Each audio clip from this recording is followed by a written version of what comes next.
Welcome to the Megacon Cash Tournament quarterfinals. That's been a month in the making, essentially. Yeah.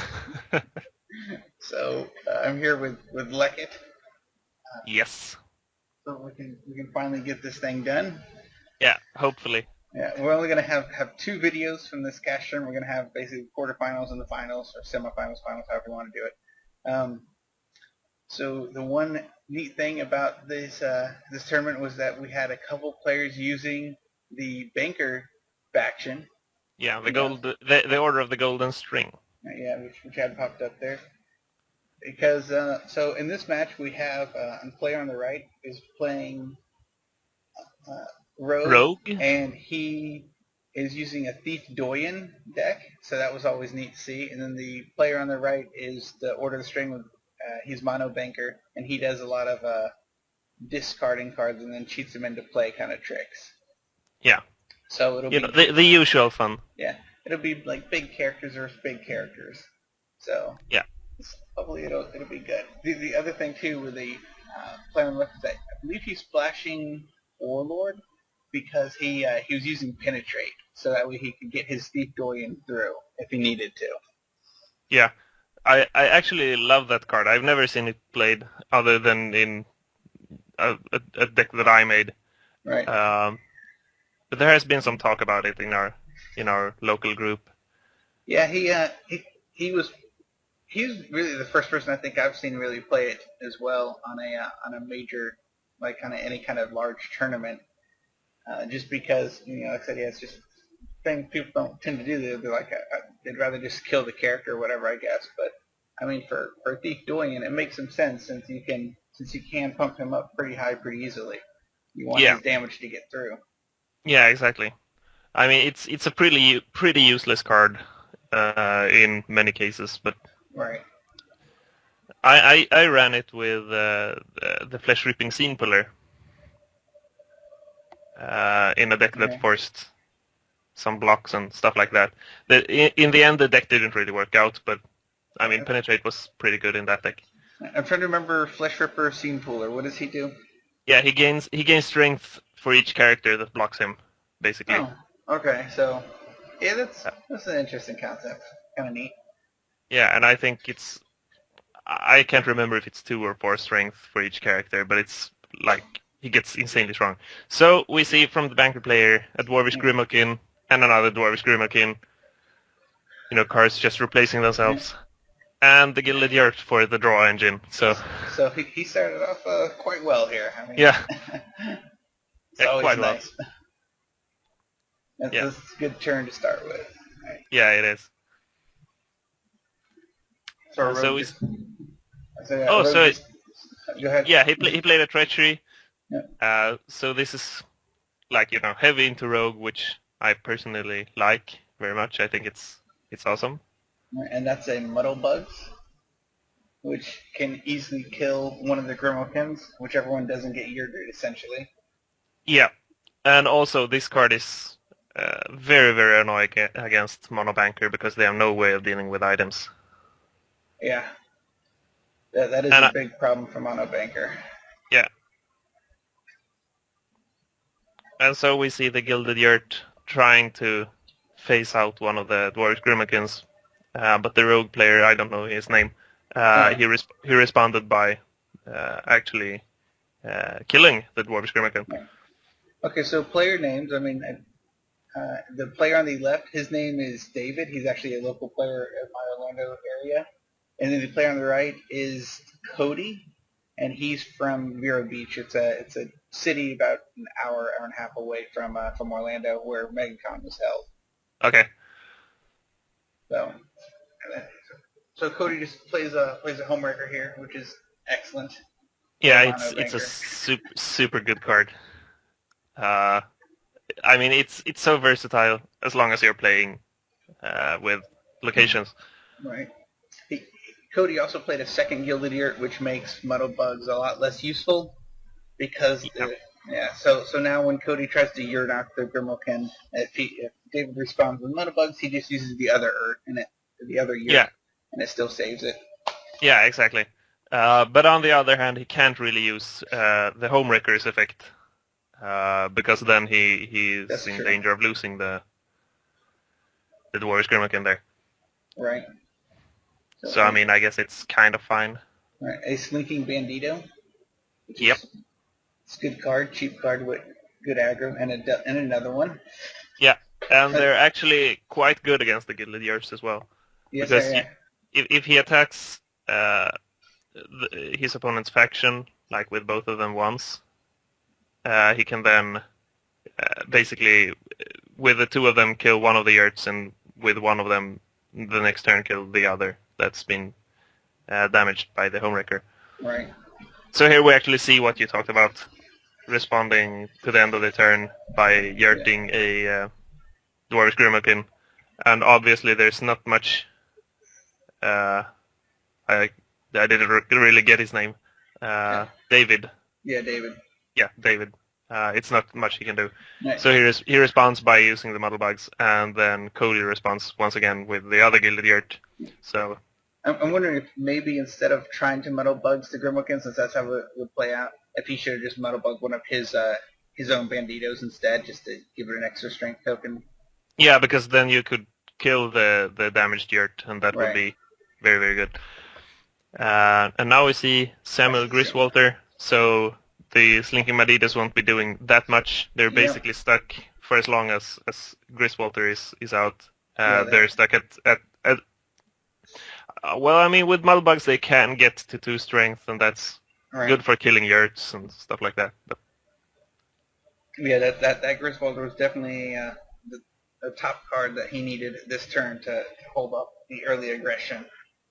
yeah. It puts David in a tough spot because even if David has some sort of kill like a Dry Gulch or Strangulate or whatever, I mean Cody has 2 yurts in play, so it's going to become very hard to remove that Griswolter. Yeah, exactly. And he can always save it with one of the Gilded Yurts as well. So I think he'll be fine. But I don't know. I mean, there are ways to kill the Yurts, and once the Yurts are gone, I think this kind of deck loses a lot of power, since it's basically mostly weenies that can't do much on their own. Right. Restful. That's a good card. Yeah, it is, but it's almost worthless against Gilded Yurts. So yeah, you'd almost have to try to make him yurt and then try to steal the Griswolter or something. I mean, it's just not. Yeah, so yeah, I think David should have attacked at the damaged yurt to kill that 1 yurt off instead of not doing, since the Banditos aren't going to attack. no, they're doing nothing, and they can't block either. So I mean, I totally agree with you there. I don't really see why he wasn't attacking there. Yeah, it might have been unfamiliarity with the Griswolter. Maybe he was thinking that he couldn't do anything. He just didn't even think about the attacking the yurts. Yeah, maybe. But well, yeah. But yeah, so and just watching this game, it's I don't think he ever attacks the Gilded Yurts. So I think it's just a big mistake. Like he just didn't think about it. He didn't realize that was an option. Yeah. Well, it's one of the best options Rogue has to get rid of the Yurt, attacking it with covert characters. So at least in my opinion, it's one of the best ways to do it. So now he's munching to get back the Dwarvish Grimlock game. Yeah, that we removed earlier. So Monty's just an annoying card for these decks. But since I mean the only character he has played this far that we've seen that can't be mounted is the Samuel Griswolter. Right. And that's the deck uses Revivitate and stuff like that as well. Yeah, so there are recursion points. Yeah, it's major recursion is what it does, which is why he runs the Order of Golden String Crater. So there goes the Thief Doyen, and he discarded a Dragon Tank to it. Yeah, so it's a 12-12-3. Yeah. That's okay. That's a pretty good character. But again, with a Samuel Griswolter in play, like 12-3 doesn't matter. that Yeah. much. Well, So the thing is, it's actually quite a good defender, since he will have yep, to lose a card or use the yurt or whatever right. just to get through it, uh, which I think is probably the main reason to play it here.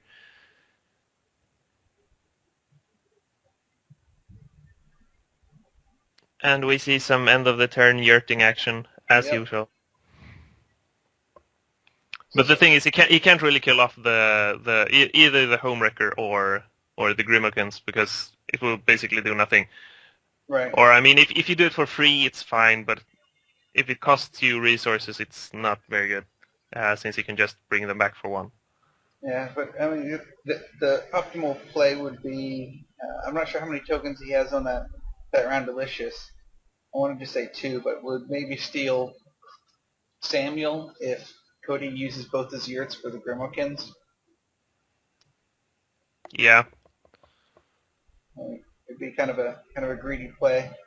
yeah. I Just mean, but well, also the thing with Breasticles is also that uh, Banker has so many ways of punishing you for stealing the characters. They have Mutineer's Hiatus, and they also have the Alluring Quicksand. yeah, we saw an alluring quicksand in Cody's hand when he was looking through his cards there. So Yeah, so he already has one that's ready to go, just waiting for things to be stolen. yeah. And if the Griswater gets stolen, I'm pretty sure we'll see the Alluring Quicksand. But at this point, I'm not even sure that stealing the Griswater is the best play. Right. I mean, well, I mean, I think I'd actually save up the tokens, since uh, right. actually having 9 tokens on it would be very, very good, because then you can steal the GGG. Oh, Cody's deck doesn't No, run actually you can't steal the GGG. GG. I'm so Yeah, well, and uh, Cody doesn't run. Cody's deck runs Dragon Tanks and Sneaky Mansions. He yep. doesn't. Yeah, he doesn't run the GGGs. Yeah, but then even so, stealing a Sneaky Mansion or a Dragon Tank would actually be very good as well. Right. Yeah. I So mean, if you end of turn steal a Dragon Tank, you basically get the free kill from it, and then right. so So we see a Revivitate yep. bringing up Well, Sneaky Mansion. and this is actually a misplay because okay, so somebody pointed it out because all he did is he just picked Sneaky Mansion, but Revivitate says pick 2 characters, and he Yeah, only and so Cody actually misplayed because he just used Monty to bring Homewrecker back into play, and then he tried to Revivitate, so then he didn't have a second character to pick, so yeah, he actually had to take that back because he didn't do the legal play there. yeah. So here we see the Mardon Baitings and Loan. Which, I mean, in itself, it's a very good card. It helps you accelerate through your deck. It gives you influence, yeah, and that's always good. But with Homewrecker, you basically have a free deplete every turn. right, and for this deck too, I believe because one of those is draw a card, discard a card, so I mean Yeah, which yeah, just exactly. which just helps his engine as well even more. Yeah, So I mean, just with Cody getting this much of an establishment on the board, I think David it was already in a really tough spot, especially because he just hasn't seen the whole covert attacking into the locations part. So yeah, he might just not realize exactly what Samuel does. So that's it's kind of a pity. yeah. I think that's the reason for him not attacking, because I mean I'm sure he understands what covert does, Yeah, I'm just because saying. he's Yeah, I'm just saying Samuel. I don't think he yeah, realizes exactly. Samuel's. Yeah. Because I mean, a lot of people don't play Samuel because Samuel typically, dies pretty easy, and it's not, he doesn't tend to last very long. Yeah, exactly. But I mean, I think it's a good card, so Right. I'm not really sure why. I mean, I'd probably play it in a couple of different banker decks. Drawing out removal for I mean, to protect some of your other characters is always good. Right. And I mean, and if you're playing with yurts anyway, I mean, it makes them waste even more removal just to Yeah, get rid of exactly. it. So it's definitely a worthwhile card, I think. In certain decks, I mean, I don't know if I'd play it in every banker deck, but No, no, I wouldn't either actually. But so I like the card. so he just used the muddle bugs. That was it's kind of off the camera here. He moved it down to get rid of a Monty, which I think was actually a mistake on this part because now David can use his revivitate to get Yeah, back the Monty and the other thing. So yeah, I but think, he also got the Griswalter. yep, that's true. So he did get that. So that was worth it. But again, I mean, Banker just has so many easy ways to get rid of it. Uh, Yeah, and yeah. he's I mean, and now Cody's just going to start gaining life off of Marduin's Baiting and Loan and just drawing even more cards. yeah. So much card draw. Another Grimwalkin, why not?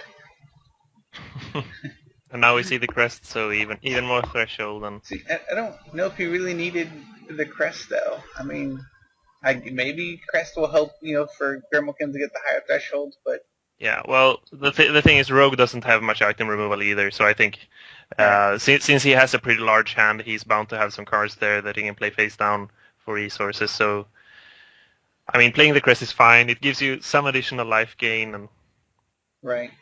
I'm just saying, I just don't know if I would have ran a. I'm not talking about this particular. I'm just saying in this deck, I don't know if I would have ran a crest. I don't know if a crest was needed. Unless he really was playing it just for the life gain, because for the stall because he does kind of need to live before he can, while he's digging for things, so he can get out his sneaky mansion and stuff. yeah. Well, the thing is that 9 threshold for the Dwarf Grimmakin to draw 3 cards is actually kind of hard to get to, Yeah, it is. e- even in mono. So and also you want the 7 for the Mardu Matings and Loans as soon as possible. So I mean, Um, I think the crest is fine. Uh, I still think it's probably the worst crest, but that doesn't mean it's bad. um, yeah, it's definitely a pretty weak crest. I mean, because 2 influence just keeps you alive, doesn't do much of anything else. Yeah, And so this sneaky mansion though is going to be a problem. I mean, David does have the sneaking banditos, which can chump block it, but most of rogue removal is based on life. And it's all. yeah. So 12 life is a lot. yeah, so 12 life is a lot to deal with. So it'll be pretty hard to do anything about that. The Yeah, thing too is that David has all these little 1/1s that he can just chump block with that he can just yurt out or just let die and then try to like Monty back or yeah. return. Because So because the thing is, he wants them to leave play so they can enter play once again. right, yeah, because I had a Monty deck that I built, and yeah, so that's the thing. Like, okay, I'll chump block with this, or I'll just attack you with a Scrimmel Ken. I'll attack my 1/1 into all your field and hope you kill it, kind of thing. Yeah, Because exactly, I want it to leave play so it can come back and I can get my triggers again. I yeah, want exactly. I want those Uh, cards. I mean, if they don't die and you have Monty in the hand, you at least want to yurt them. Right, And it doesn't really matter if you yurt them at the end of the turn or as a blocker. right, yeah, because they're gonna be yurted either way. So Yeah, exactly. And so we see him come back here, drawing cards, and then the Mardum Matings alone drawing cards and gaining life and just doing its thing. right. Oh, but it does look like in response to the block, David tried to muddle bugs it because he did yurt it out because Yeah, he yeah, took and he 10 took the damage there. damage. Yeah. So that was a good play on his part. Well, Yeah, as using Homewrecker to deplete coverts. But with David, because he has the Griswalter out, he doesn't need to block, but he runs the risk if he doesn't block of having this happen. Yeah, where now he's going to take the damage anyway. yeah, exactly. So he opted to not block, which means he's taken 12. So that's Yeah, so pretty bad. he's down to 4. He can't take another attack from You know, from basically anything. yeah, because Cody has such a large field right now with like the 4 Grimmelkins and the Homewrecker. I mean, that's 7 points of damage right there. But he and David only has the one attacker. Yeah, So or the one blocker there. That's not covert.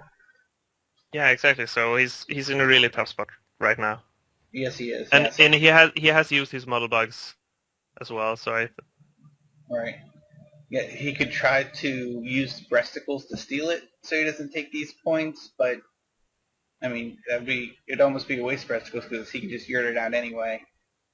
So yeah, but I mean he has to do something, or otherwise right. he'll die. Yeah, so that's what he's trying. He put another token on Round Delicious. So he's just gonna try to steal the home record just so he doesn't take those 3 points of damage. Yeah, So because that's yeah, well you could steal like Grimalkin, but then the Grimalkin would probably just be depleted by the Homewrecker's effect, and you couldn't right. block with it, and you'd be dead anyway. So Yeah, so it's worth it trying to steal the home record. So yeah, that's so obviously we see the Gilded Yurt right. chillaxing the Homewrecker. Yeah. So now it goes to 1, and so he gets one more turn here. Hopefully he can draw some answers. But I don't know what answers. He would have to draw a board wipe, which I don't believe Rogue actually has any of. Well, So actually, a Clockman City Shuffle would be really, really great. yeah, that Because would then be a good card. it would kill all the Grimalkins. Right. It would make his Slinking Madito large enough to actually... No, wait, the Homewrecker is out. So if he kills the Gilded Yurt, Yeah. the Homewrecker is permanently gone. Right. Yeah. So a city shuffle would be good right now, but it still leaves him with the problem of trying to deal with a a, uh, a sneaky mansion next turn. Yeah, So and I just realized that we know that Cody has a... yeah, his learn quicksand in the discard. yeah, exactly. Yeah. So that's a problem. Yep. Yeah. So delectable boom. That's enough Yeah, to. He doesn't even need to wait till next turn. He just kills him this turn with a delectable. Delectable boon is such a good card. It's so yep. crazy. It's always I a mean, problem. I think he overpaid for it. He didn't need to use all his resources Right. to play the Delectable Boon. But I mean, yeah, because it was kind of risky because David is running the one splash warlord. He could have had a blazing zero or something like that in his hand. So it was kind of risky playing using all of his resources. Yeah, yeah. So, I've actually lost games due to making that exact mistake. right. Yeah. Um, That one splash warlord is so good. I mean, there's so many good cards that you can just sneak into your decks. yeah. So Dark Awakening is good. A Blazing Zero is good. Tagback is also very good. right. And David, I mean, I'd even consider running Dragon Juice in this deck since it's... yeah. I mean, it's basically you want one attack to get through. Right. Yeah, and David's running it, I think, primarily for penetrate. So, all right. Well, that was the quarterfinals of the Megacon Cash Tournament. Yep. So we see Cody moving on. Yes, we do. So, and we will try to get finals up soon. Thanks for Yes. watching.